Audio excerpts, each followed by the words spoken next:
You're watching January Keaton.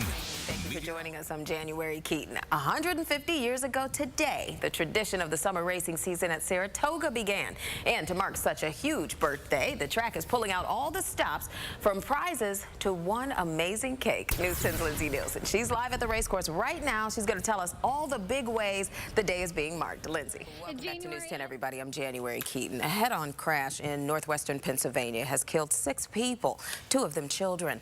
Authorities say an SUV crossed into oncoming traffic and hit the front of an approaching car.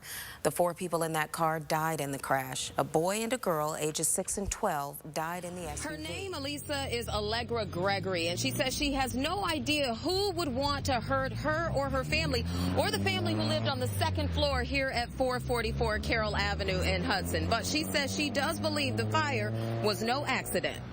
I'm new here. I know like 2 people on the whole block. The side of this home was where home on Big Birch Hill Road. No word on the damage there, but volunteers from the Red Cross tell News 10 they're helping out a family of 4 with food, clothing, and planning for a long-term recovery. Colony police expect to release more information. Good, Andy. Look at us. Yeah, once again. And we didn't plan it again. It's 3 Saturdays in a row. 3 Saturdays in a row. That's right, Andy. All right. Thank you, minor injuries. Tonight, watching and waiting as U.S. intelligence reports al-Qaeda is planning a massive attack somewhere against the United States. U.S. embassies in the Mideast shut their doors today. No matter the case, the local Red Cross says it's at the ready for that family, helping them plan for a long-term recovery. Well, last month, 22-year-old Evan Pasco was accused of multiple daytime burglaries throughout Washington County. This week, the sheriff's office says they arrested the Fort Edward man again, charging him with criminal trespass.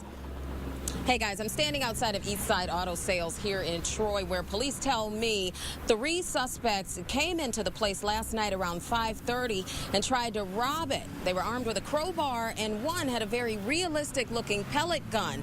But they say both the suspects and the store clerk inside got more than they bargained for.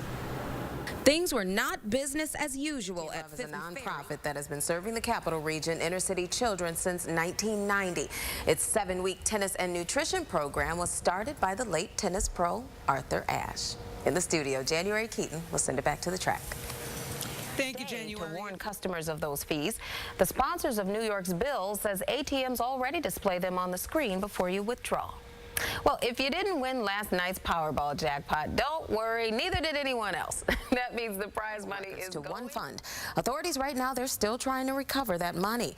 According to Gina Masada, she's the Massachusetts Attorney General you just saw there in the piece, Gauss has been arrested or charged on 15 separate similar offenses since 2005, including larceny, forgery, and possession of stolen property. They say he was on a suicide mission when he crossed into oncoming traffic and hit a car head-on, killing that driver. Well, today, Ora Royks was in Hebron Town Court hearing the charges. Good morning, all. The trend begins with Raven-Symoné answering long-standing questions about her sexuality. She's gay. Who knew? The 27-year-old former That's So Raven star took to Twitter to praise felonies. He's just 19 years old. A Saratoga County man facing a charge of over-driving, torturing, and injuring an animal after an investigation at a Stillwater. Developing news out of Rhode Island now, where police are searching for a missing 2-year-old boy and a possible connection to a double murder. Authorities issued the alert early this morning for the toddler. His name is Isaiah Perez, after 2 people were found dead in a nearby home. Keep an open mind and say things can always be worse. That's right. We could be like Philadelphia with almost 8 inches of rain today. Absolutely, or that other area with a tornado touching that. That's right. And Hawaii, they're watching a tropical storm named Flossie bearing down on them. We'll take a little rain. That's right. All right, tonight, Lindsay. Now to a case where state police say a crash on I-90 early this morning injured a man and killed a dog. According to troopers, just after 5:30, a tractor-trailer was rear-ended by an SUV at exit 26 in Schenectady. One man in the SUV was taken to Albany Medical Center. Several dogs were inside the SUV, and police say one of them was killed. The others are being cared for. The crash closed the eastbound lanes between exits 26 and 27 until just before 8 this morning.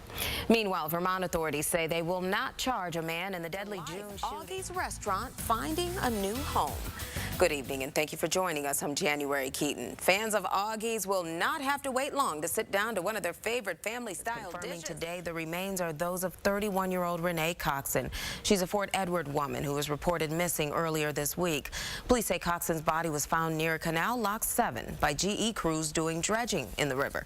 No foul play is suspected in her death. Forced to put in new safety provisions for the tenants who have to cross busy Central Avenue from those motels. Several motel tenants have been struck, many of them fatally, over the years. So they want to make sure that they institute safety guidelines. Now, that vote is going to be tonight, and it is open to the public. They're inviting anyone who wants to come down. 7 o'clock, Colony Town Hall. They will vote on those new measures for these motels. Live in Colony, January Keaton for the News Center on 10 ABC.